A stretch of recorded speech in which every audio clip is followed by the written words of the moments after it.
Hello, hello everyone. This is Jana from the Endless Blue podcast.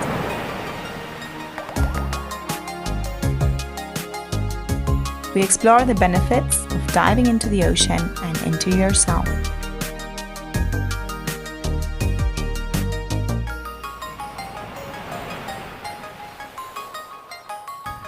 Let's rethink how we deal with ourselves and our existence.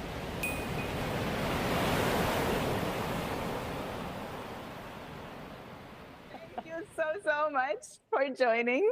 It's such a pleasure and honor having you. And I always like to start my interviews with 3 deep and long breaths. So just come to ourselves and to relax. And I like to take all the audience and everybody who wants to take three deep, long breaths to come to the present moment. So inhale and exhale. And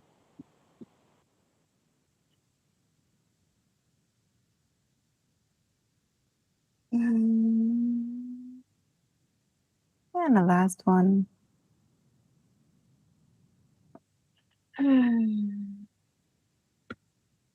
Oh.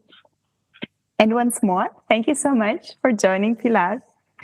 It's so nice to have you. And I would like for everybody, maybe you just can present yourself and tell a few words about yourself that we can know who you are. Okay, I am Pilar. I'm 67 years old.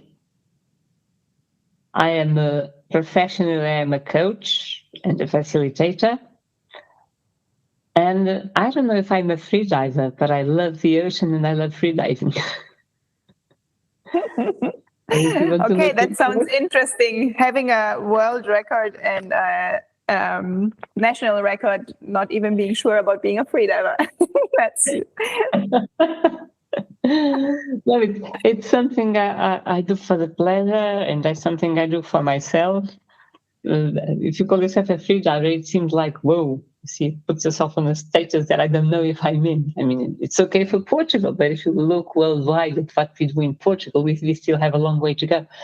That's why I was a bit shy about calling myself a freediver. But I do love freediving, so. Yeah, and I think that's the most important part, loving freediving. Yeah. Thank you. I read something beautiful on your account. Was the universe has endless wisdom. Whatever happens to you is your best. And I wanted to ask you a little bit how freediving found you, or you found freediving. As most things in life, totally by chance, as usual. We were talking a bit earlier. I think that everybody in Portugal does a bit of freediving as kids. As we spend the vacation in the ocean, and just as a joke, it's something we also love to, in family, we love to do. We said these crazy things about throwing things. There was a sort of, it was not a boat, but it was a platform where you could dive into the ocean. On the beach that I went to, it was about 500 meters from the shore. And we used to throw things from the platform and then try and go get them at the bottom just for fun, and then see who could stay longer at the bottom, just because it was something fun and lovely to do. So that's something that I always enjoyed. But then one thing is fun and the other thing is finding freediving. And can I make it short? All right, I was working like crazy. I had come from a project in the United States. It was 3 weeks before Christmas, and I had to move on to another project in Brazil that I still was preparing. At the time, while I was smoking like crazy, 2 packs a day, I was, of course, having high blood pressure without knowing.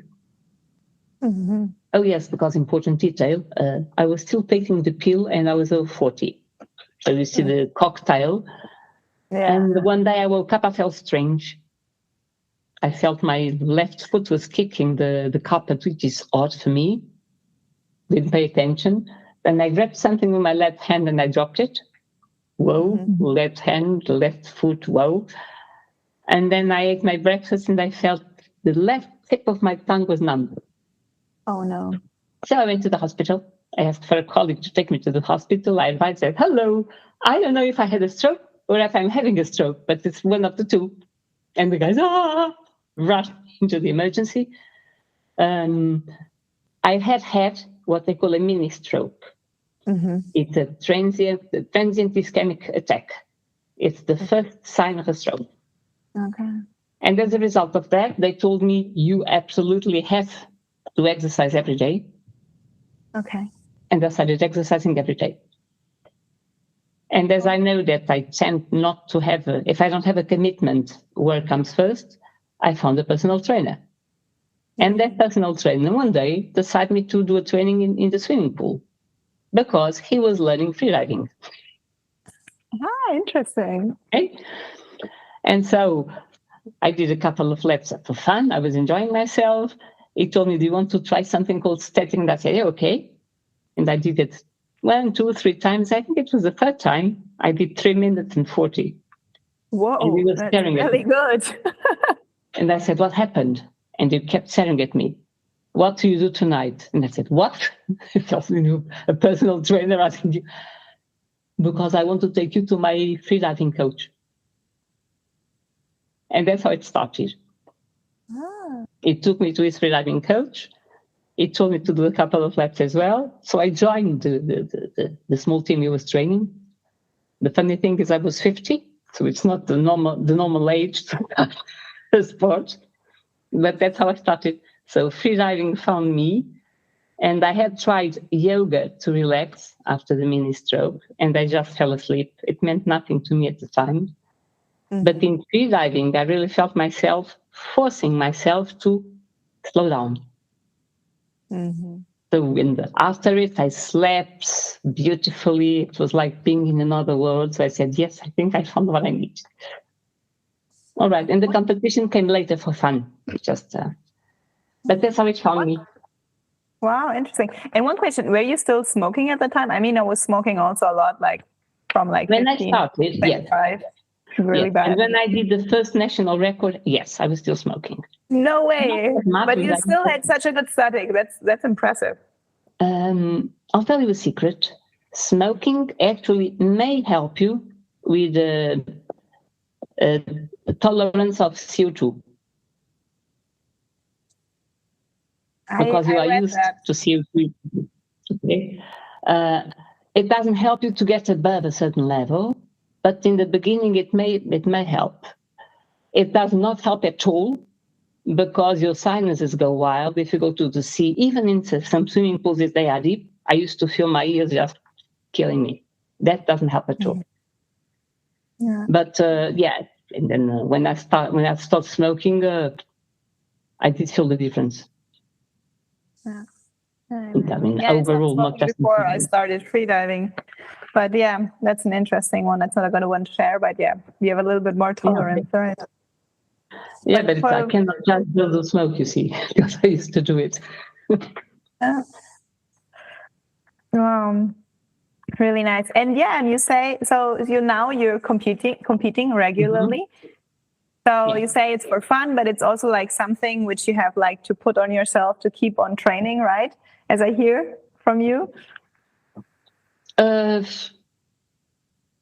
would keep training even if I wasn't competing. And training is not just pool training. It's also the training in the gym. It's also the running. It ended up being a lifestyle. Mm-hmm. I've always been a bit of a fanatic about sports. When I was a kid, I wanted to be a gymnast. And then I stopped for 30 years. And the mini stroke was an excuse to restart the training. Okay. And I absolutely could not live without it. Yeah. Because it's not just the physical, it's the mental, it's the whole thing. So training is something I will never let go. Training for freediving, I spent a lot of years training regularly and training a lot.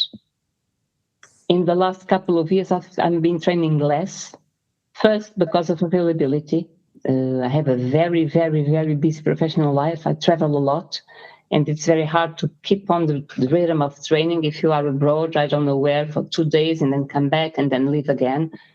So what I try to see is how my gym training could make up for the lack of actual training in the water, and what kind of dry training I could do as well, because of course you can always try all sorts of things in terms of breathing, in terms of breath hold.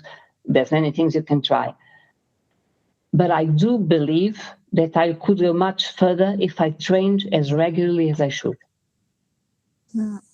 Honestly, because I really, really believe in training. It's the repetition, it's the getting your body used to it that really gives you the sort of confidence first. Mm-hmm. If you want to push yourself a bit more. I believe much more, that there's a tool that I use in my professional life that's a questionnaire and a logic that believes that it's easier to work on your strengths than to correct your faults. Mm-hmm. And they have a beautiful theory, meaning that the strength is a talent that you've worked on. And for me, the training is what it does. You become above average if you invest your energy, your time, and your effort in training. Even if your talent is short, you can go much further if you go. So I would love to train more. I would love to have a swimming pool here by my side that I could carry around, because I was never a swimmer. I loved the ocean, but I was never a swimmer. I never did swimming. It was just for pleasure. But so the competition, why do I do competition? Because I like the challenge, because I'm very curious to find out how far I can go. And that's with me, that's with nobody else, actually. Which brings you to the other side of the competition. Is it really a competition? Or is it a competition with myself? And what it is for you? Is it a competition for yourself? Against yourself? Of course, you end up wanting to, if you're competing, of course, that's a side of you when you compete who wants to win.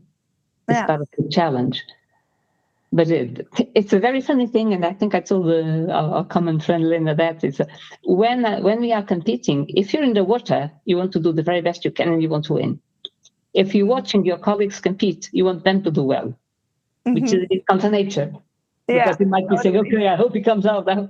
But no, that's the beautiful thing about it. That the spirit of community, where you really want others to do well. Because in the end, what I also want is for the sport to be better known. I would love to have freediving in the Olympics. I would love to have more people doing freediving, understanding the benefits and what it can do for them.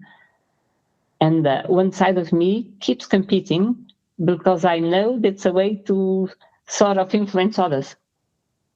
That, well, if she can do it, maybe I can too, you see. Yeah. Which is true. Yeah. Which is true. So it is above all a competition with myself. Of course, if you do it, it's because you also want to win. But if you don't win, there's no problem. As long as you did your best on that day. Yeah. That's the important thing. Yeah, and I mean, you won, huh? You have had that's really impressive, 5:35 in static. Is it the right one I found? Yeah. And you did that in Greece in the pool competitions from SEMA? In the world competition. Yeah. And do you want to take us a little bit how that competition looks like, a day for you at competition, for those who never been to competition? Oh, they have no idea. They have no idea because I remember one colleague was telling me, oh, it's really cool because you are so relaxed. Bullshit. Nobody's relaxed in the World Championship. You represent your country. You are there when some other people would like to be there. So that's a responsibility. You want to do well. That's another responsibility.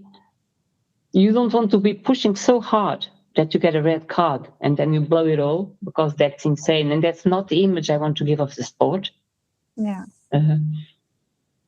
So there's a huge amount of stress. I don't think any of the athletes can say that they sleep well on the night before, even if we look like it. The ones I've talked to, even the number ones in the world, there's always a sense of pressure. There's always this little nervous thing in your gut that gets a bit twisted, which makes it extra hard. And then you run an environment. While in the pool, you have your own lane and you do it at your own pace. You run an environment, you have sometimes in static, you have 6 people competing along the pool. Yeah. And you hear everybody saying 10, 20 seconds, 10 seconds, 5 seconds, 4, 3, 2, 1, top time. And then they do the countdown because you only have 10 or 20 seconds to get in the water. And you hear this multiplied by 6. So each coach says it, not one. Each coach at the same time. Each judge says it for the person in front of him. So oh my God, that's really stressing, isn't it? Yeah. And if you're competing in dynamics, whether it's by fins, monofin, or no fins, you have normally 4 athletes in the pool, 2 departing from 2 lanes, and then the other 2. And so it happens that you are concentrating, waiting to start your competition, and you look to the side, and the guy before you is having a blackout. Yeah, that's tough. You see, it happened to me. It happened to one of my colleagues in the Portuguese team. And we have to manage all that. So you're already nervous. You're already, you see, and then your head can be always telling me, well, but maybe you're not too well today. You haven't been sleeping properly. This last month you didn't train enough, and your head starts trying to boycott you.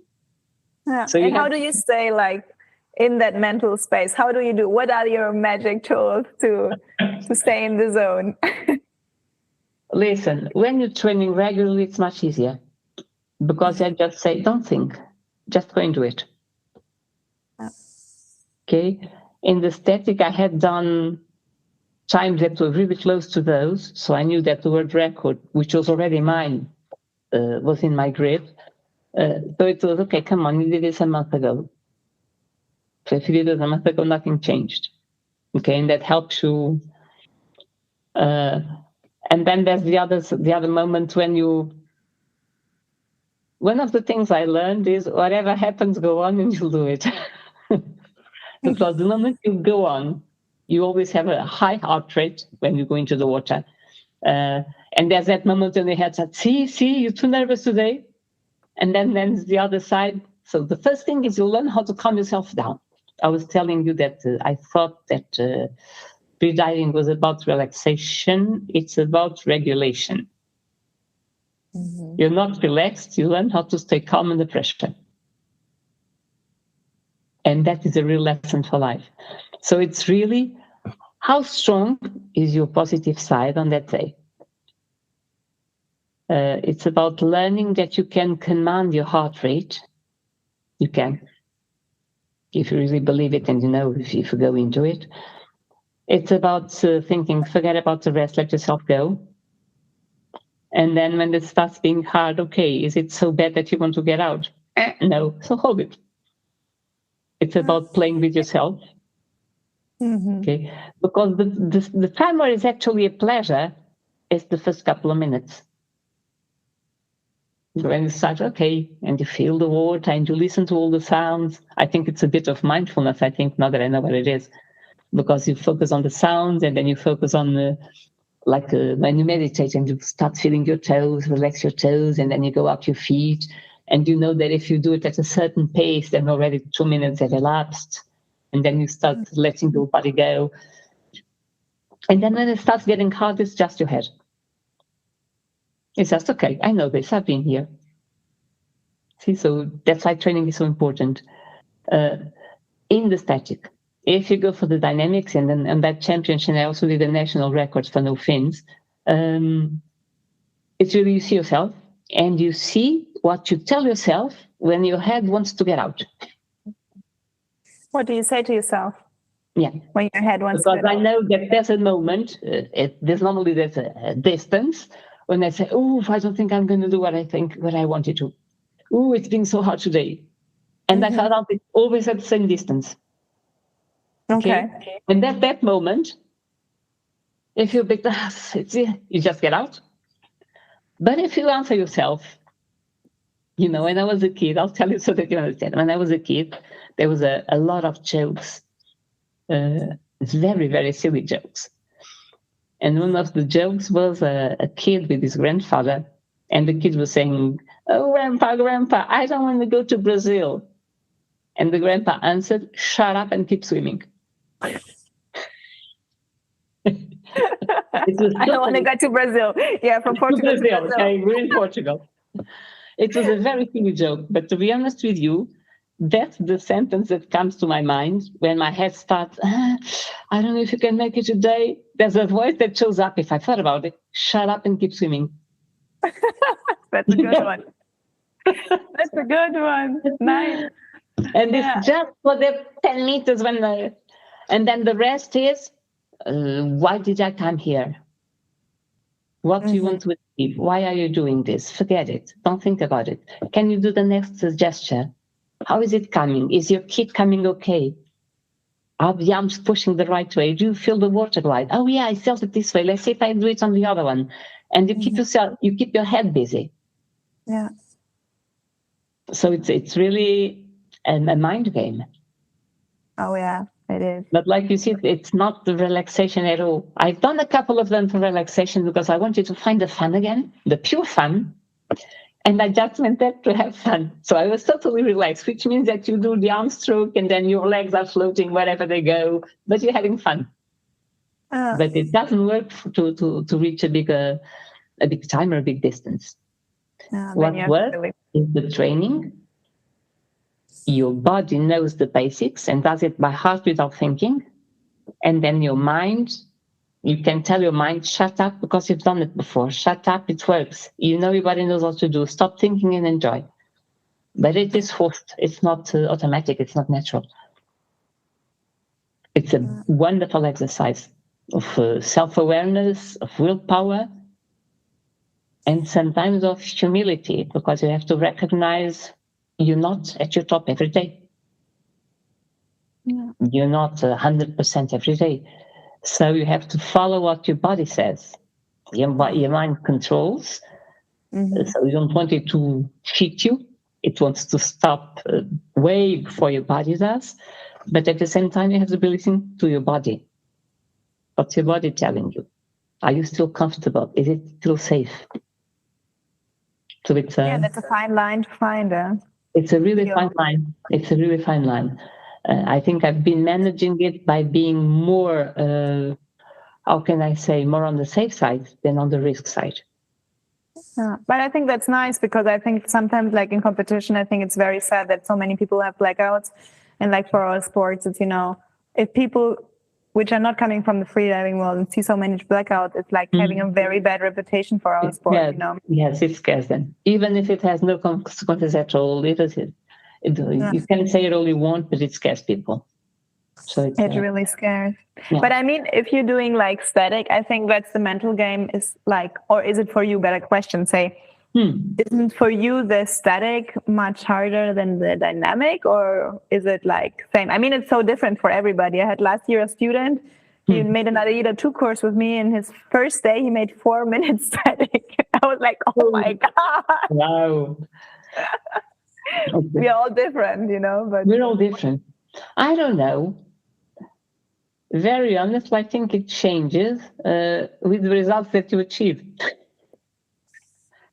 If you have good results in static, you tend to like static more.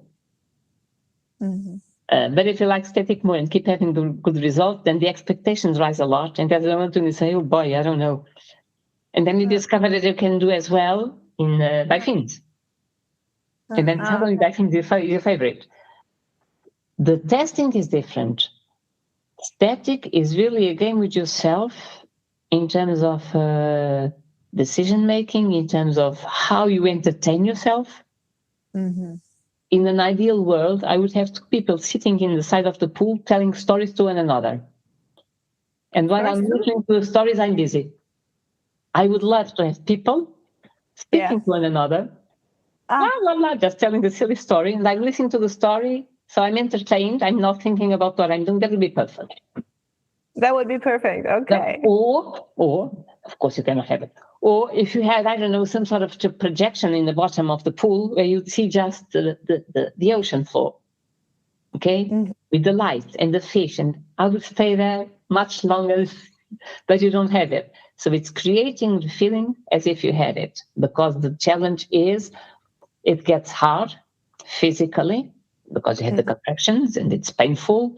Of course, you train yourself to make it less painful and to endure and to know what to do with it. So I've gotten to a stage where the first ones, I'm not panicking. And I've learned that you can do a really good time even if you have contractions after 1.5 minutes. That's what happened to me in the World Championship. No, you had contractions at 1.5 minutes. Yes, because the water was freezing cold. Oh no! But I in said, Greece, how can that be? Pilar is just contractions.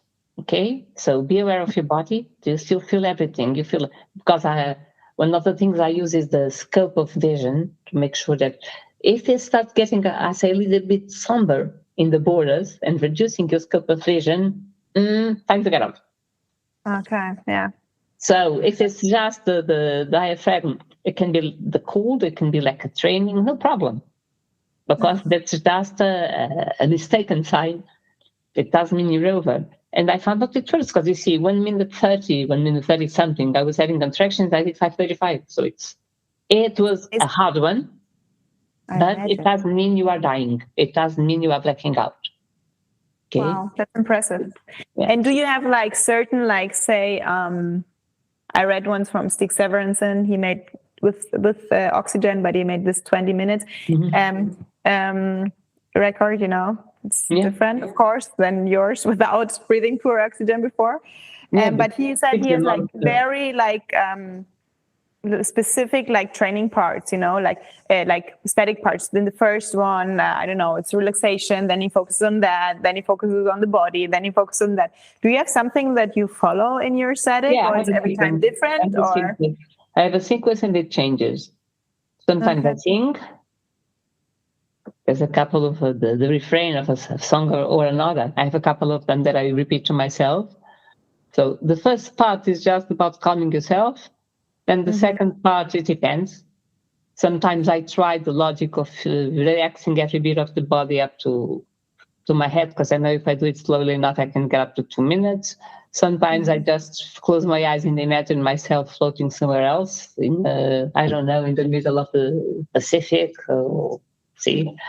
And sometimes I go for the song. I just keep repeating a bit of the song and letting it go. But that's the easy part, because that's the part where you still don't have the contractions. When you start having them, it's just about accept and let go, accept and let go, and how long you can do that. Sometimes you just stay with the contractions. You just stay in the feeling of the contractions in that part.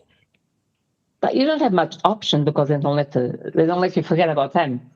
So it's a question of, okay, they're still apart, so it's all right. Just let them come and relax, which is easy enough. Towards the end, they start being more quicker and closer to one another. But then you try and see, okay, let me just see if we can hold 10 more, or if we can hold until the next security touch, the safety touch. Or I make up small milestones. Yeah. That's a good one, I think. And then towards the end, I really open my eyes, because I spend most of it with the eyes closed. And I open my eyes to see where I am physically. Okay, everything is. And then you see the pool and everything. Yeah, that helps. So it's a question of in the dynamics. I cannot say this, but in the dynamics, I sometimes get bored. Yeah. You go and you come and you go and you come. It depends on the day. Sometimes it's okay. I've had enough. I'm going out. You get bored. Okay, that's an interesting one. No, it's really stupid. Fair enough. Yeah, there were a couple of ones. Of course, when I did the world record in the national record in funnel fins, which I did in a 50-meter pool. Okay. I cannot tell you I got bored. When I was going for the 50 meters, there was something in my head that said, oof, you still have another 50 to go. I imagine. No, but then you turn and you say, you just go for the turn and then you go as far as you can. Yeah. And I discovered that if I turn and I do 3 arm movements, or then I'm not okay, because the risk is you turn and you come out, which is what I often used to do. But then if you do that, you really focus. And that's fun because you really focus and say, now relax. Now just do it calmly. Don't rush because that's the danger. But that's when you are really focused and you visualize it and you told yourself what to do and you are prepared. If you don't do it and you just, okay, it's another competition, nothing big is at stake, the risk for me is, okay, all right, now I've turned to 75, okay. It's just tiles and tiles and tiles, better, which is totally silly, but I'm being honest. So the spirit is different. And you start having fun with different things. So if you're having fun doing bike things, suddenly you love doing bike things and you're having fun. If at the point you find out that you've been training well for the static, then you love doing the static because you know it's going to come up well. The truth is, what you've been training and where you get results is the one you love to do, which is no surprise. I didn't get that. What again, please? Sorry, the last sentence. The discipline you've been training normally results, and if you've been training it and you get results in it, you get more pleasure. So that's your favorite of the day. Yeah, sure. Because you feel all the work where you put in, and then of course you're a bit and you're excited about it. But that can last for a month or 2 months or 3 or 2 weeks, and then there's another one because you've been training another one as well. So I think that's it's good to have the variety of disciplines because they demand different things from you. Yeah, for sure. And you compete in all of them, right? Yeah. And which is your favorite in the moment? It's silly, but I think the one I have more pleasure with now is the bike fins because I got a couple of new fins which are wonderful. I still haven't. I already had records in bike fins. I don't know. But I'm really enjoying it. So I think that's the next thing I'm going for. Because they are amazing. You just glide with those fins, you know?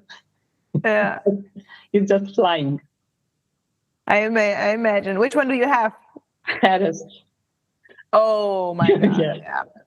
That makes sense. That makes sense. They must be amazing. I never had some, but here in Kalamata, they all have Taras, all. And I thought it was a bit of, okay, they all want the same brand. But then I tried them in one of the World Championships. And the guy said, it really made me a good deal. And when I tried them, it was, whoa, what happened? Because without knowing it, you've done, what? I'm already here? And it's one of my colleagues said, it's like the Finns know how to do it for you. It's not the case. But the foot is in the right position. It's the right angle. So the effort to keep the foot down is totally different because I had a standard leather fins in there, and they were too wide for my foot because I had a thin foot. But anyway, so I think at the moment it's the one that gives me pleasure. Yeah, I studied arts and photography, and a professor always told me, you always have to get good equipment for what you do, and you really have to love your equipment. If you have bad equipment, it's never going to be the same. Invest in your equipment. He always told you, investing in a lot of stuff you don't need. Invest in your equipment. It's totally true. It's totally true. I mean, not at first. If you're starting, you don't need everything. You need to get but once you've gone to a standard level and you're really performing at an average level, oh yes, it makes all the difference. It really does. And it's everything. It's the suit you're wearing. It's how well does it float or not.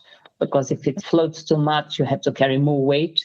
So I've come to a point where I have different thicknesses for no fins and by fins. Because in no fins, if you want to go really slow, the 0.5 millimeter that I have difference between the two suits is deadly. So I don't do no fins with a thinner one. So that I float a lot. I'm awful, even if I empty my lungs. So it would make me have a lot more weight. And I think it's necessary. No, forget it. You go back to the 1.5, which is the one I was using. I already had it balanced, and there I can really glide. Because if not, the time that you're fighting, again, if your weights are not correct, the time that you're fighting to stay down, it's a waste of effort and energy, and it's definitely lose. What do you use? 1.5? What do you say? I use 1.5 for the no fins and 2 for the fins. because I'm Interesting. always very cold. Yeah. And I mean, the pools are not so warm, right? What's No. the temperature from the pools? If you go for the World Championship, they'll be between 25 and 27. Yeah. They pool for swimming, not for free dive. And for So, static as well. yep. That's crazy because the water temperature now in Greece today was 26 degrees. I know. Come on, how can they make the pool so cold? Everything is hot here. I know. In Budapest, the first time I went, they did the static in the small pool, and Yeah. that's paradise because it's warm and cozy. Yeah. It was perfect. But when I did it in Athens, it was on the 50-meter pool. Yeah. So the temperature is totally different. You don't have a 30-meter pool with 30 degrees. It was really cold, really, really cold. But you have to make sure you don't use any of that as an excuse. Okay, because it's very easy. Your head is very good at it. Yeah, it was too cold. It's true. It doesn't help. But then again, I've had competitions where my goggles filled up with water and I finished what I wanted to do with one eye closed. I had a competition when my other thing stick to the wall when I made the turn and I put it back on and continued. So if you really focus on doing it, nothing can stop you. And I think that's such an amazing lesson for life, isn't it? Yeah. So many times we have excuses for whatever it is. And in freediving, it's just so poor and raw and obvious. For me, it's just I call it whatever happens. Whatever happens, you've got it. If you want it, you've got it. So don't worry if the goggles are filled with water. If they jump out, my nose clip has jumped out in an afternoon and I finished it. It's okay, deal with it. Yeah. The water's not going to get in. Deal with it. You see, so whatever happens, if you focus, and it is a wonderful lesson for life. And the other one is what you visualize and what you believe in, you are aligning everything so it happens. Because without noticing, you are aligning your brain cells. You are doing the right thing. If you start doubting it, you boycott yourself and you won't be able to do it. So it really does for life as well. And you use visualization as training method, don't you? Actually, not as much as training. I use it in competition mainly. In competition? Okay. Yeah. Okay, because I see myself, the ones where I really see myself, like I told you about the one where I did the national record in the 50-meter pool in Athens. It was really, I see myself going out, I see the movements, I know exactly how many strokes I do for the 50 meters, so I'm counting. I know how I want to turn. I know at which moment little voices come in my head. I know where I'm going to answer them, okay? And I see myself, while you're focusing, even before you are in the pool, I see myself actually swimming the whole pool. The exact distance, the turns, the point, how many strokes I do after the 100-meter turn. I see everything, and I did exactly what I'd seen. But you do that at home, or you do that at competition? I do it when I'm relaxing, when I'm at the side of the pool preparing for the competition. Ah, okay, as a warm-up. Yes, I do it. I may do it when I'm driving. Ah, interesting. I may do it when I'm, I don't know, if you're walking, because there are some things you do automatically. But if you just, okay, so the rhythm of the bifins, or the rhythm of the arm strokes and the leg strokes, you can see it, you can use that rhythm. I found out, it's very funny, I found out that if I use the rhythm of the bifins, the leg strokes in the bifin, as I know exactly how many I do for the 50 meters, and I know how long it takes, you can actually count where you are in terms of time when you do static. Ah, okay, nice. So everything gets mixed. That's another thing that I found that one. It was funny. So let me see if I can really identify the 2.5 minutes. And so I started counting. Now you turn. Now you see, yes. And You it's started counting. Okay. That is always about counting, that people always say, no, you should never count. What's your experience with counting? Sharing that story. counting is essential, but because counting keeps your brain busy. Yeah. I'm not counting the time. Okay, I wasn't counting the time. And the danger is if you to focus on the time, you don't relax. But if you let your brain go free, it can, like I said, start thinking about the wrong things. So counting is rhythmic. Okay. So even if it means nothing and you have no idea where you are, it keeps your brain busy. Or you can do, I had a friend who used to tell me that he would go 1 times 2 times 1, 2, 2 times 3, 6, 2 times 4. You see, just to and he did it. He recited the whole thing from the 2 to the 10. Yeah. While he was doing the static to keep the mind busy. Wow, interesting. Okay, but not count the time. That of course stays the same. Yeah. That I don't think there's an universal rule. You have to find out what works for you.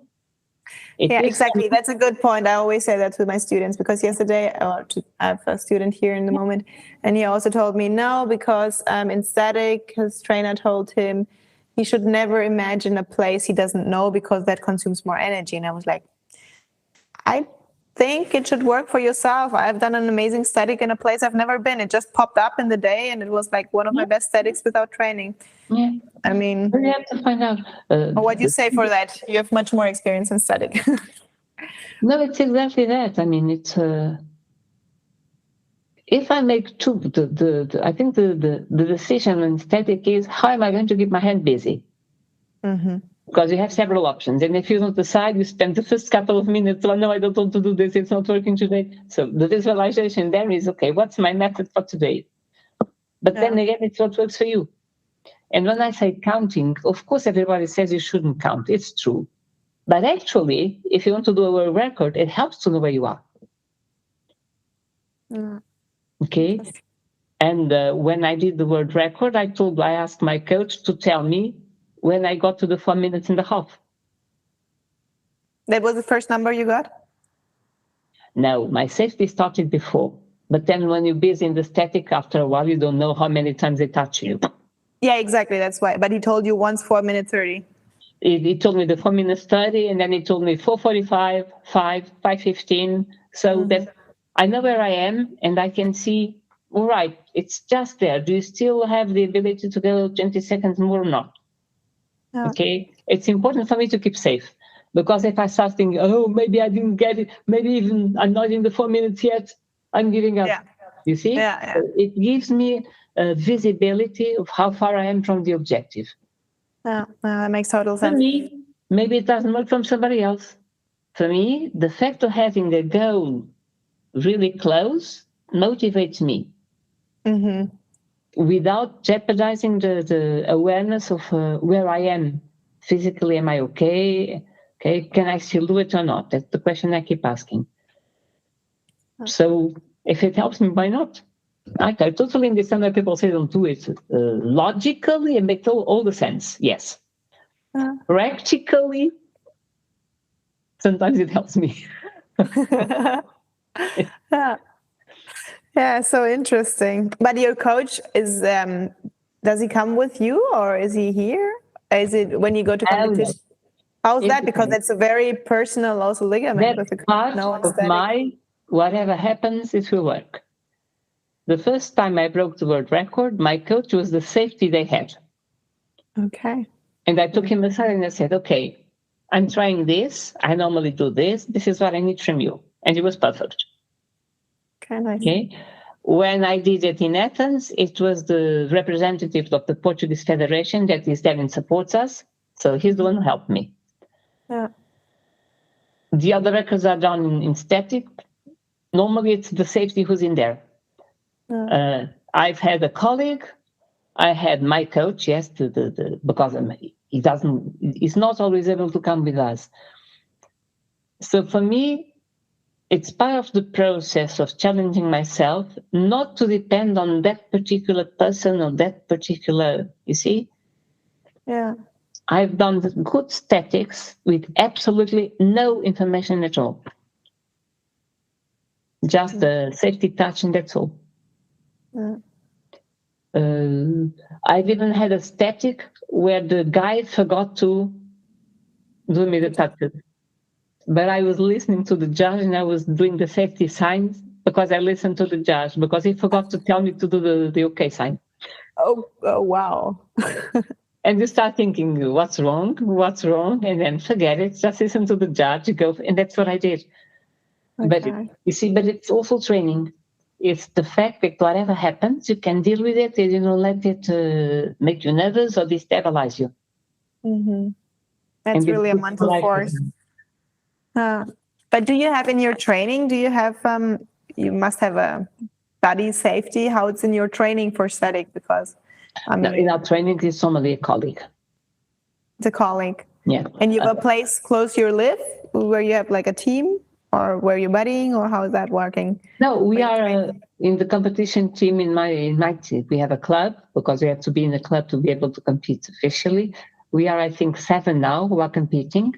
We have some trainings where we are all 7 lined up, and then the coach is walking and doing the safety.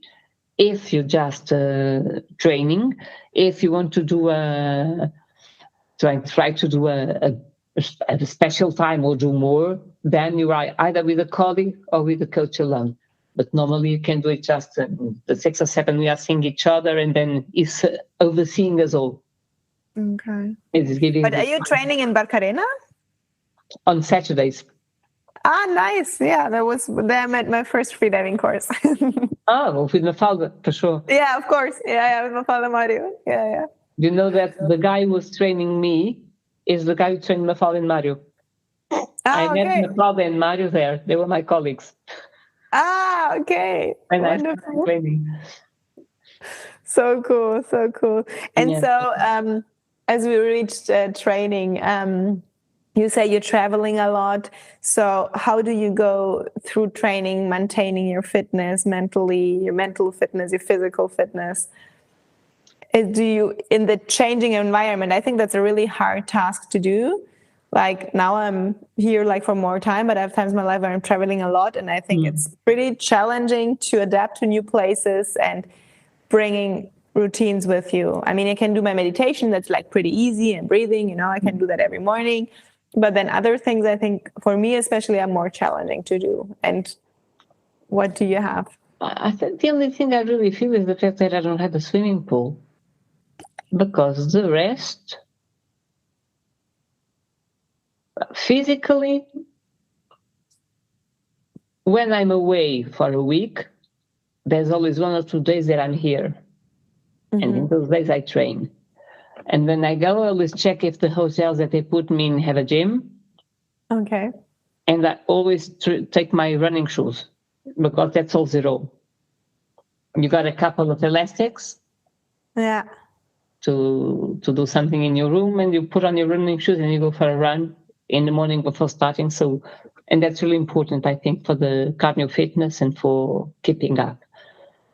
And then, of course, when I go for the gym, I still have a personal trainer, and that really helps me because he knows what I do. He adapts exercises. He prepares me in terms of the cycles before the competitions, etc. Mentally, I think it's not that challenging. There's a side, I like what I do. I like traveling. And it's very easy for me to make believe. So if you get on the plane, even if you're tired, a part of me is always on vacation mode. Is always on, let's find out where am I going, what's there around to be seen. And I go out for a walk at the end of the day, just being curious, just looking at what there's around. Is there a garden? Is there a park? What are the shops? What are the people? What are the restaurants? I've been doing this for a long time, so I no longer am worried about going for dinner alone. So I pick up the funny restaurants and the good ones, and I just go alone. So my head is having fun.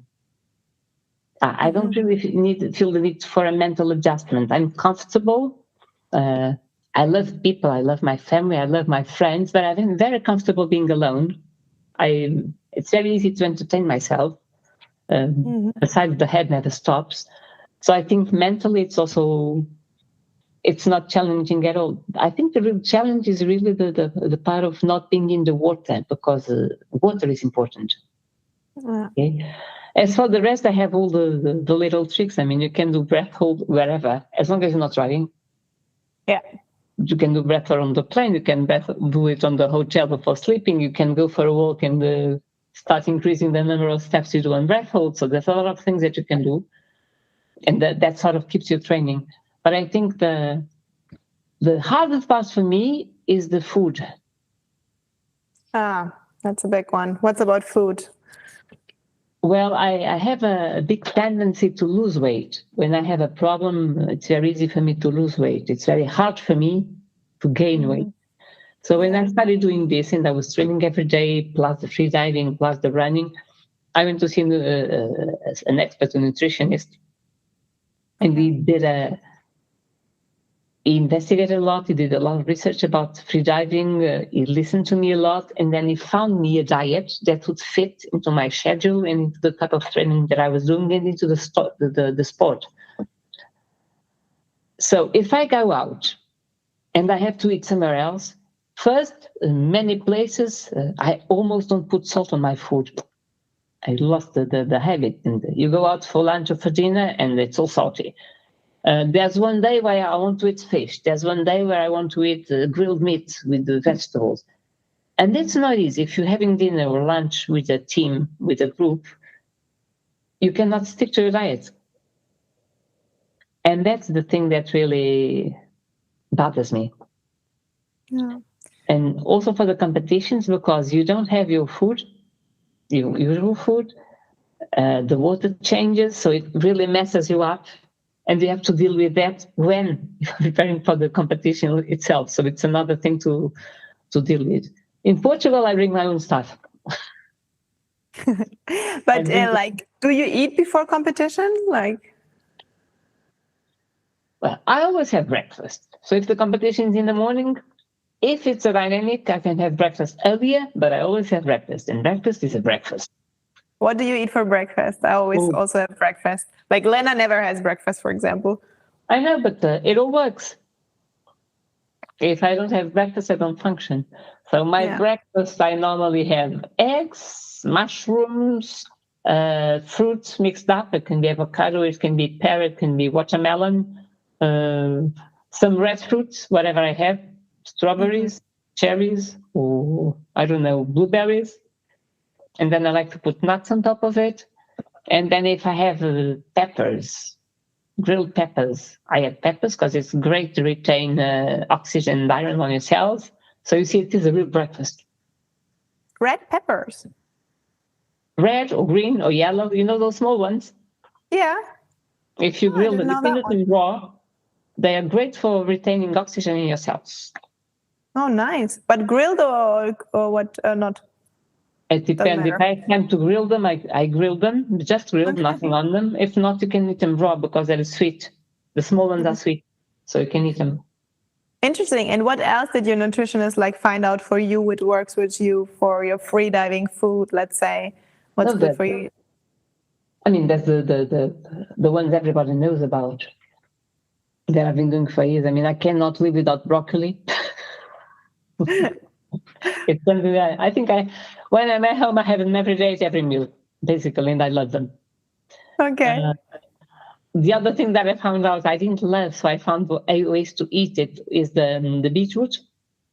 Mm-hmm. Yeah, I love that. Yeah. Because it tastes a bit like earth, so it's something I didn't eat. For example, now I just finished it yesterday. There's a beautiful beetroot cold soup called szlonik, which is from Poland. Yes, from Poland, Lithuania. In winter it's bushed, but for summers. And it is wonderful because it's very easy to do. You just slice everything. So the beetroot, the pepper, not the pepper, the cucumber and the onions, you slice everything and then you add water and kefir and it's done. So nice. It's the easiest thing in the world and I love it. And there's the beetroot juice, of course. And then the carbs, slow absorption. Normally I eat sweet potato. I totally stopped eating potato. Mm-hmm. And if I do, it's a bit, it's strange. So sweet potato is really good. On the days when I'm competing, if I have to lunch, it's a very basic chicken soup with rice. Mm-hmm. And, the dates with ham, which are a great energy bar. So wherever you are, that's something you can find. You just wrap up the date with a bit of ham, you eat it. It's quick to digest, but it's a boost of energy. So it's good to keep your sugar. What else? I think basically it was the snacks that I have to have when I get hungry during the day. So one snack can be an avocado paste that I do with garlic and Greek yogurt. Another snack can be what we call mozzarella with little tomatoes and basil, and some of that's fruit. So I have all these little tricks of little snacks that if you want to grab something to eat, I come to love. And when you're not here, you don't have it. Yeah, traveling, that's always challenging to find new things. That's true. Yeah, you can go for the traditional ones. Of course, you can have the nuts and the peanuts and whatever. But I really miss the things that I got used to eating. And they help me in terms of the balance. So, yeah, for sure. I mean, nutrition is a big one. Yes. Yeah, for sure. Nice. Yeah, anything on your training which is really good, which you want to say, like if you're training, watch that, or something you have experienced in the last year, which you said, like the main one you'd help you evolve? I don't know. I think you're going to laugh. But for me, it's just do what you're told. Don't laugh. Love it. If the guy tells you repeat and do it again, you repeat it. Don't think, don't ask. Or if you don't trust him or her, then you move. But if you go for a training, you go there to train. So if it's demanding, it's demanding. If it's hard that day, it's hard that day. What you can do, and for me, I feel it because I train with people who are half my age. So the recovery times are not the same. Okay, how and I about know recovery? That's an interesting one. How you do you? And no, I mean, if you're doing sequences of, I don't know, you do 50 meters, you rest 30 seconds, you do 50 meters, you rest 30 seconds, I get tired faster than they do. So I don't need the 30 seconds, I need a minute. And then I tell him, no, I'm going to wait a minute on this one. Yeah. Because as I had that mini stroke, I sometimes get, okay, Pilar, are you risking? But I think the basis is, don't think when you go to a training, don't think, you obey. And that's not easy to do. Okay, but that's what really pushes you. If you trust the process, you're teaching your body to do things without thinking. And that's what's going to save you when you're under stress. Because remember, I said it's not about relaxation, it's about regulation. You have to take care of your mind so that your body is free to do what it's been taught to do. And if you want, I think the best piece of advice I could give in terms of training is train your protocol. If you want to compete, train the exit. Even if you just do 10 meters, get out like if you were in competition. Okay. It has to be so automatic that if one day you get out of the water already a bit over the limit, your body repeats it unconsciously. And that starts with the position of your arms, the position of your head, the sequence, how many times you do recovery breaths. That has to be totally automatic. So if you want to compete, it's key. And I've seen it very often. People who have less experience competing for the first time, they do a wonderful competition, and they ruin it because it's obvious they didn't train it. And then they get out with only one arm on the rope, and that's not enough because if you shaky. Okay, so it's really something that you should pay attention to. The little details, it's the way you get out, the protocol, the way you turn, the way you get off the wall. So it's all the little things repeated and repeated until they are perfect. And I think it's a pleasure to look for that perfection in the movement, feel that your body is getting it. And sometimes it's hard. It's not the first time, but the fact that you do it and do it and do it, all of a sudden it's, whoa, it's here. It's here. And so, What do you love most about training? I don't know. I love all the training.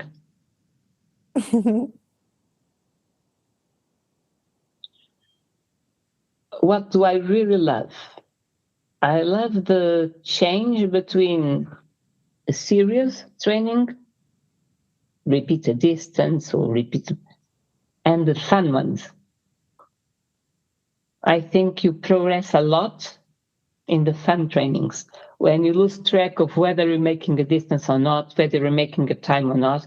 I remember everybody knows them. The ones that you're just holding hands to see who's the last one to leave the circle for the static. You don't know how long you've been there. You just know there's somebody there with you, and you're trying to see if you hold on more than the others. In the swimming pool, and you try to. I love the one when you get the kettlebells and you do races underwater with the kettlebells. It's a lot of fun. You're training a lot of things, and it's a lot of fun because it's different. I think the danger is the routine. If they are all too hard, you give up. Yeah. If they're all too serious, you get bored. Mm-hmm. So it's really, you have to do a really pushed one, but then a really relaxed one, then one that's just for the details on technique, then one that's just for the fun, and the variety is the key thing. And you're getting different things from the different trainings. Even the trainings to just stretch, because you have to know what are the options you have so that you choose what's best for you. Yeah. That sounds good. I think training must always be some kind of fun that you have to go back now. If you're just making it too serious, I think you won't have a long run. It will just be a short. Nobody will. And if it's too harsh, always, you get tired. You don't want to do it anymore. You give up. Yeah. Yeah. And we talked already about a lot about static, but like people starting with static, what would you tell them to train, or how would you, because that's always, I get the question so many times, like static, which should I do? And of course I have my answers, but I would wonder what you would tell a student who is starting over with static. How would you train static? Is there something would you say, oh, that's really a good one to start? I'm a coach. So somebody asks me that, I would first say, okay, why do you ask the question? Because if you're already asking, how do I train static, is because you are anticipating something. So if I have to give a piece of advice that's useful, I have to understand what's in your head. Why are you asking the question? I think it's the first thing, because it depends. I know a lot of people who hate static. Mm-hmm. No, it's true. I know a lot, and I have colleagues who hate it. And the only thing would be find out what can make you love it. Because if you hate it, you'll never be good. I think whatever we do in life, I mean, in freediving and in life, whatever it is, if you do it, you have to like what you're doing to do it well. If you don't like it, you don't put your energy and don't put in the effort. So I think the first thing would be work with your head. What could make you love static? What could you associate it with? In what conditions would it be pleasant for you? And you start making a joke from there. Because I don't think there's any piece of advice you can give anybody if the head is not there and if the head is hating the experience. Great point. Thank you so much. That's wonderful. Yeah. And do you have any competitions like in front where you're training in the moment for? Is there something on the line? At the moment, I'm resting, which is a joke because this year I traveled so much that my trainings were the competitions in Portugal. I had about 3 trainings last year. Okay. I'm being totally honest because it was such a hectic year that I couldn't even go to the World Championship this year. And it broke my heart.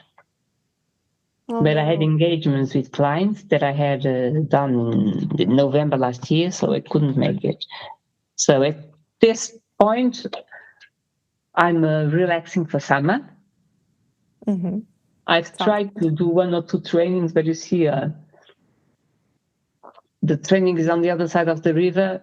It's really summer, people are on vacation. So if I leave now to go to the training, it will take me about 1 hour and a half. Oh. Because I have to cross the bridge. Oh, you're south, you're on. So like I start thinking, okay, if it's worth it, we're already tired. I start at 5 o'clock in the morning. I don't want to go into a line of people in the traffic. I don't want to. And then find the same thing almost going back. So it's so at the moment I'm not training. The next competition I want to do is in November. So in September, I'll start realigning and preparing. It's November, and I think I'm going to Budapest because I love them. I love the organization. I love the way that I love the people there. I love the facility. It's amazing. It really is amazing. So I think I'll go there. As long I couldn't go to the World Championship, I had to do something. Yeah, wonderful. But I think the rest time is also sometimes really important, isn't it? Like taking a summer rest and then starting again. Sometimes. I think recovery is as or more important than the training. Yeah, for sure. And recovery means sleep. It also means not overtraining. Training more is not always the solution to. Sometimes you get to a plateau. It's not training more that's what's around. Yeah, for sure. So it's recovery is key.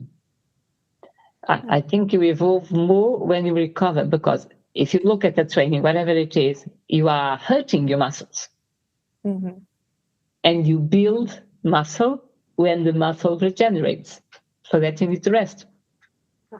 Exactly. So if you just train and train and train and train, you're not really evolving. You're killing yourself. Yeah. Yeah, and I think so many people lack recovery. Yeah. It's such an important point. Yeah. You allow your body to do what it looks for, what they ask you to do. For example, these last days of extreme heat, I felt like having a nap after lunch. And I did. Because it was so hot and the body was so okay, close everything, just cool down, take half an hour, and it's perfect. You wake up. Yeah. Why not? I totally get it. Yeah. I also get napping like today and yesterday. I was just in the morning in the ocean all day, and then just so hot, I ate and I slept. You need it. Yeah. No, it's wonderful. So it's really the best thing to do. Yeah, totally. Totally. I think it's wonderful you're a coach as well, or you're a coach in your work life. And maybe you can share us a little bit about that and how freediving has helped you in your professional coaching with your clients.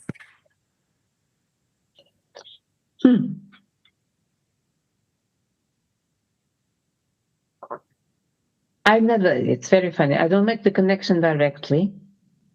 Now, some of my closer clients already know that I do free diving and what I do, but it's not something that I use directly. But indirectly,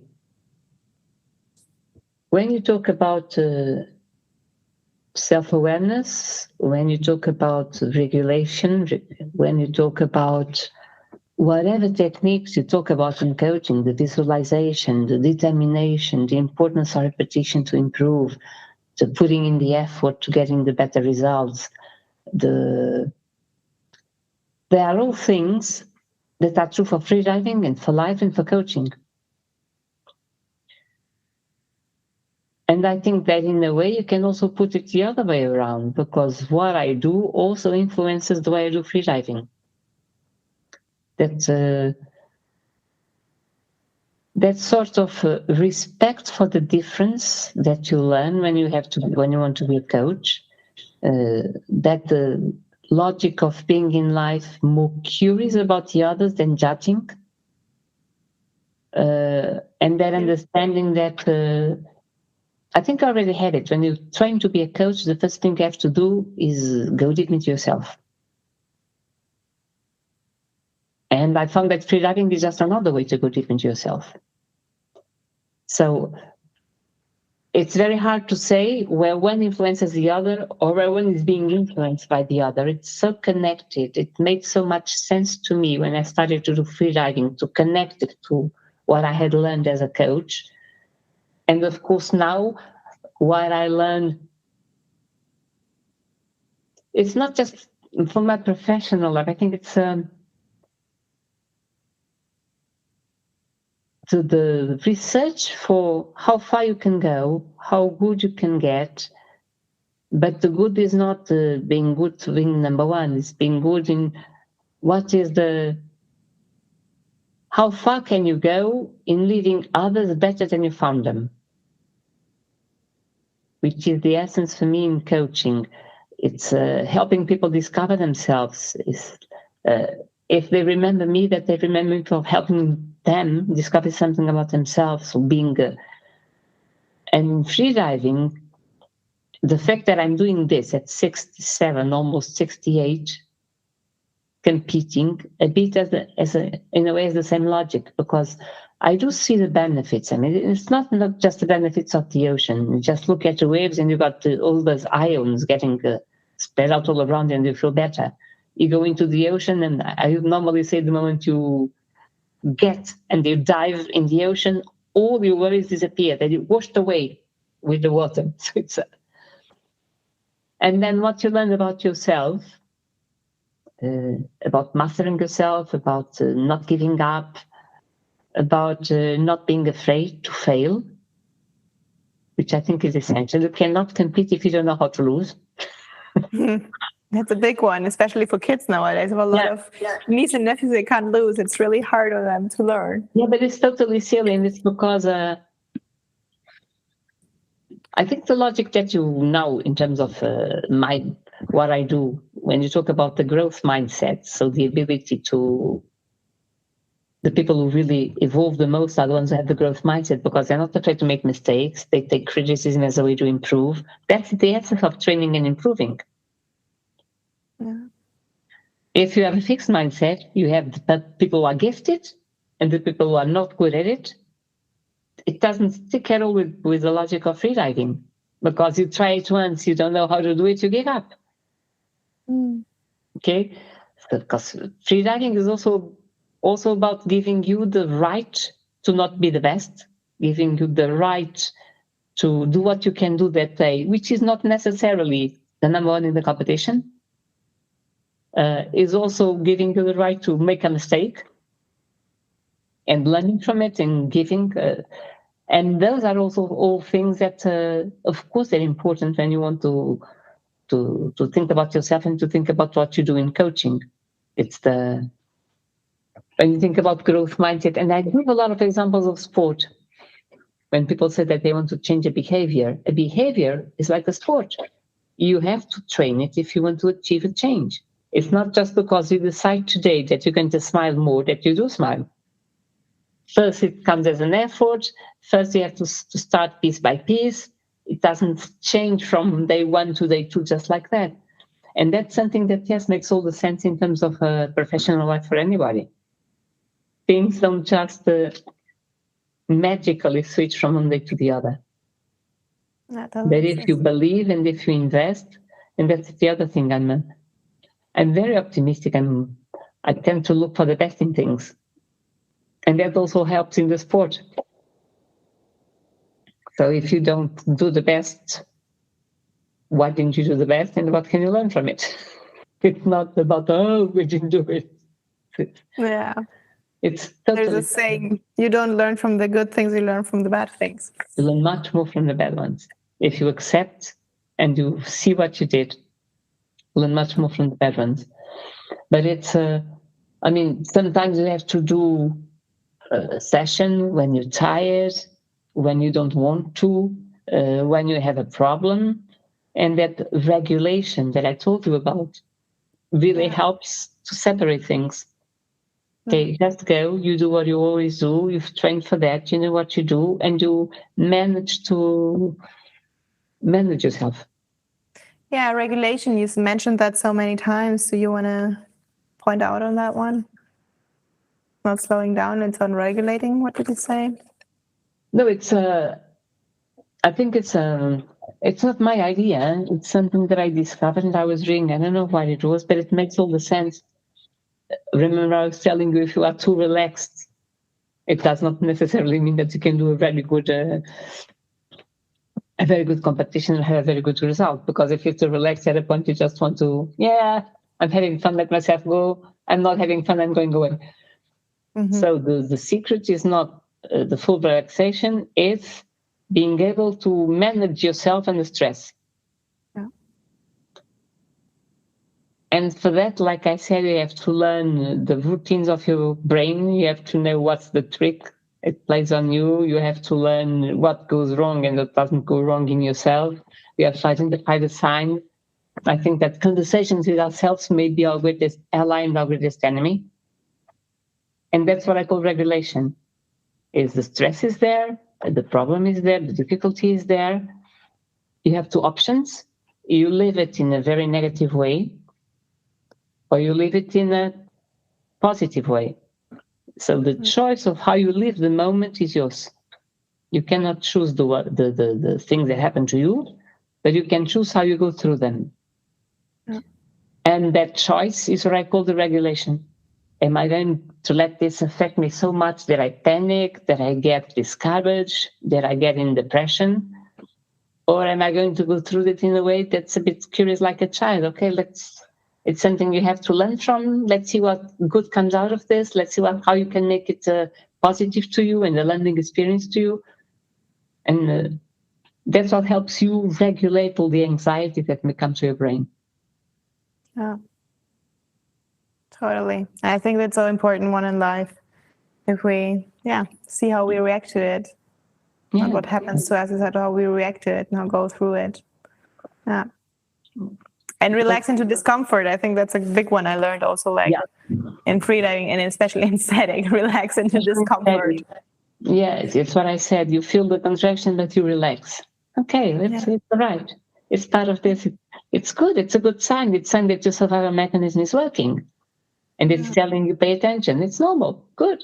Yeah. And I think it's also... Yeah, exactly. And I think you had an interesting article about also gestalt the stress, how you deal with stress, positive, negative stress. Would you like to share maybe a little bit on that? I think stress is an ally. Okay, a little bit of stress keeps things spicy and pushes you to move. If there is no stress at all, meaning if you have something to do and you don't have a delay, it's very likely that in 10 years you still haven't done it. But the fact that, I have to do it tomorrow, okay, that little bit of stress pushes you, gives you energy. Okay, I mean, we have all this chemistry, and the cortisol in a small amount can help you be lively and react and open your eyes and have the energy. So stress is not necessarily a bad thing, unless you turn it into something that controls you. If it is so much, it ties with what I was saying. If it touches you so much that you can no longer function, that you feel panicking, that your body is giving you physical signs of discomfort and the acceleration of your heart rate, that's when you really need the regulation. Okay, and things like, the first question is, I think about it a lot. Out of all this, what can I do? And it grounds you. Okay, can I do something about that? No. I mean, there's an earthquake. All right. Can I stop the earthquake? No. What can you do? Okay. Do I have a survival kit? Do I have a place I have to go to? So you start converting the bit of stress into immediate action, and that regulates the excess and calms you down.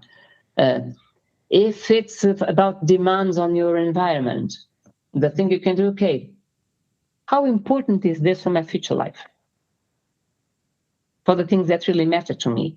okay, I am working and it's important for me to have a job. I have somebody who's really chasing me about, but what happens if I don't do it? Does somebody die? Is the guy going to fire me? Is it going to be important in 1 month?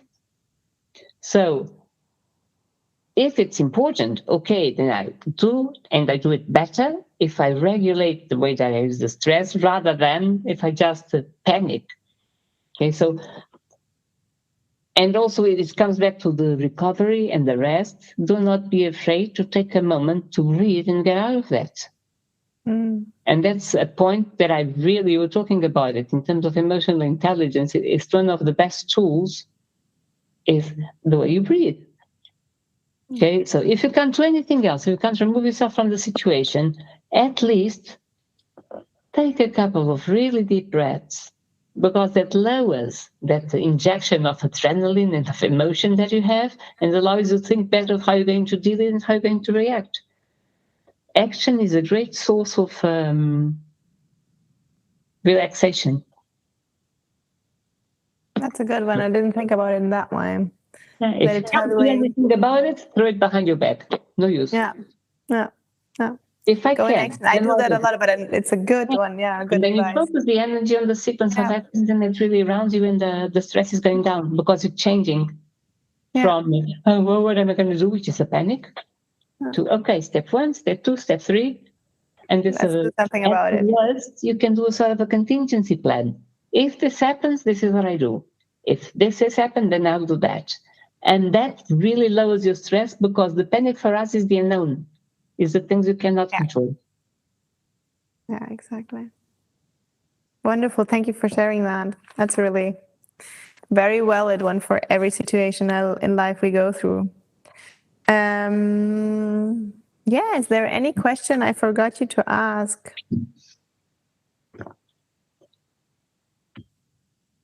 I think you touched it all. And people should know. Is there anything you forgot to ask and people should know? Well, the only thing I'd like to talk about, we should have more women in freediving, and particularly in competition. Women are good at it. It's one of the sports when you can sort of dilute the frontiers between men and women. At the high level, yes, you can still say there's a difference, but even there at the very high level, they're starting to, maybe in the static because they have a bigger lung capacity, but on the others, you have women doing the 300-meter mark as you have men doing it. When I started competing in Portugal, once they asked me, well, do you have a problem if because I was with another girl, they said, do you have a problem if we put you in the competition with the same classification as the men? And my reaction was, maybe you should ask the men if they have a problem, because I intend to win the static. Which I did. Anyway. No way, congrats. Yeah. Wow. Because it was on one of the first. You see, so when you start, and it still happens. I mean, if you look at the results of any of the competitions, there is always men who have lesser marks than women. It's not a question of other sports where you have men, and then, of course, women are here. Yeah. So I think there should be more women. I'd love to see more women competing. Yeah. I think we are good at it, because we are very good at mastering ourselves. We are very good at relaxing into pain. We are wired for that, for childbirth. That's true. So the only thing that I didn't talk about in that light is this. And as I say, for this, in a lot of other sports, they are showing up, but go and try it. It's a lot of fun. Okay. It's good to hear that from you. Yeah. I have to join one once. Yeah, I never did too. Why not? Actually, I'm really not a competitive person, and it never also was like something which was like, I don't know, sometimes in life, things are close or something's happening and you get there. it never really like opened. But yeah, more and more friends competing, and I'm a photographer as well, so that would be for me the first time I would like to join for watching it, documenting it. So yeah, but it's so nice to hear you so positively and Lena talk so positively about competition, and have another one. We are building in Portugal. In Portugal, we are building a community. Yeah. And the community, I mean, you can't say 100%, but I'd say about 95% of the people who are competing really want to help each other. Yeah. You see, that's beautiful. We care about each other. We keep in touch. We are trying to set high standards for freediving. Personally, I started with that. I really wanted to show also women that, okay, first, the only limits are the limits that you set yourself. Mm-hmm. I have friends who say, oh, come on, but you're competing at your age. Well, yeah, and I'm winning, so what? It's amazing. So that's an inspiration. Yeah, there's a lot of things that I think we can do to inspire people who are coming afterwards, so that the sport, which I think is beautiful, also grows. Okay? Competition it should not, and in our case at this point, it is not a thing that we do where you just want everybody else to give up so that you can win. You really want to see the average level rising. You really want to have more people. I mean, what fun is it if I'm the only girl competing? It's much better now that I have more girls. Then you're competing. Yeah. You see? And I think we have in freediving also this thing about like making safety for each other. Yes. Which also maybe we make it different about the competition part, no? Or how do you see that? No, it's totally true. You cannot do it alone. You need a body. Whether it's fixed or you change it, you need a body. Yeah. And you face similar problems and you learn from one another. I mean, everybody you talk to, give you advice. Yeah. And, so it's not a question of hiding what you're doing. It's a question of helping each other grow. And the more you help each other grow, the more we all grow. I think that's a beautiful thing, which we also can take to everyday life. Yes. You help people grow and you grow in that way. That's the only way. Make no mistake. If you're trying to grow by minimizing the others, you're not really growing. You're just making yourself really small. Beautiful. Yeah. Thank you so much for that. And I have one, of course, my personal question, which I always love to ask is, how do you get a benefit of immersing into the ocean and into yourself? How do I? How do you get a benefit of immersing into the ocean and or into yourself? It is so obvious that it's hard to explain. It's sort of impossible not getting a benefit from that, you see. I can see it.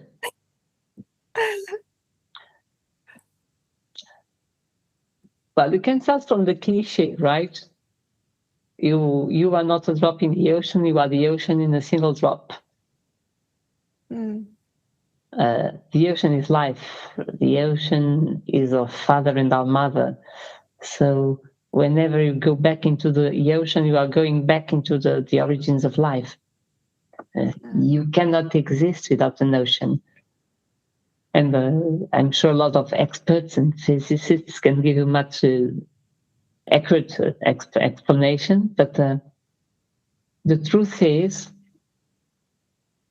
it sort of refreshes and purifies and revitalizes and makes you feel like, I don't know, it's the only place where I think I can fly. You see, I think the freediving is the closest thing to flying that you can experience, much more than flying with a plane, because the way that you move and that you float, it's magic. Yeah. It's magic, it really is. I think that just when you feel the smell of the ocean, I instinctively start smiling. So I cannot tell you exactly what starts, but I just smile. It's something that it's also sort of,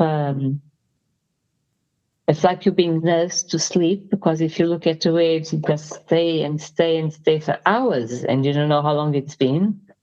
If you're in the ocean, it's seeing another world. And it's not by accident that you can say that the majority of unexplored things are still in the ocean. They're not on land. I think we're only starting to understand the ocean, the creatures in the ocean. I think somehow there's a connection, the primal connection that we all have that we don't quite know how to explain, but it's part of me, and I'll always be a part of it. It's something that you cannot separate. Yeah. And then the diving into yourself, when you're in that situation where I think it's a sort of feeling of bliss when you get into the ocean that allows you to do something that's very hard to do sometimes outside, which is to accept yourself. I often say that we have three people. We have the people we really are, the people the others think we are, and the people we would like to be. And sometimes we mix this all up and try to set patterns. I should be like this, I should be like that, because it sounds good. I'm brave, okay, it sounds good. But none of that works when you're in the ocean. And I think maybe it's because it's that feeling of you feel so much at home that you are ready to accept that you are who you are. And if you try to cheat, you pay. It's very simple. It's so in terms of what you're doing, in terms of, I've never done depth, real depth. I think many of the people who do talk about that, so it's a common thing for them. But even if you do it in the water, in a pool, the way that you are exploring your limits, you are looking inside yourself. You are not comparing yourself to anybody. It's what are you made of, who you really are, how far are you willing to go, and how far are you willing to go respecting yourself. You become more aware, and that awareness is also for others. Because when you come out, it's like your senses are sharper. Your empathy is sharper. I think all the beautiful things that we have inside are awakened when you go to the ocean. You cannot hate somebody who's diving with you. It's impossible. Unless you find somebody who is pointing a gun at you, and even then I might say, oh, he's just looking for fish. So it gets you in a mood that's absolutely the right one. To accept yourself, to accept life, to accept that you know nothing, even if you think you know a lot, but that you're also a very important part of it. So I don't know if it's what to look for in your question, but it took me down into the ocean. It's perfect. It's wonderful. You really, pointed out something so beautiful. Thank you so much. Yeah, I think I love to ask that question because everybody answers it differently. But it's very personal, I think. Yeah, it's very personal. Yeah. Oh, wow, Pilar, it was such an honor having you. So much inspiration, so much wisdom. Well, thank you. It's something I love to talk about, so I have to thank you for asking.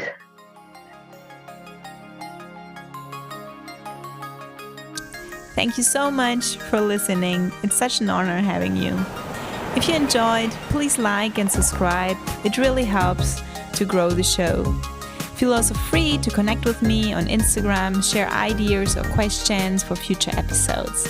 I really hope to see you next week. Bye!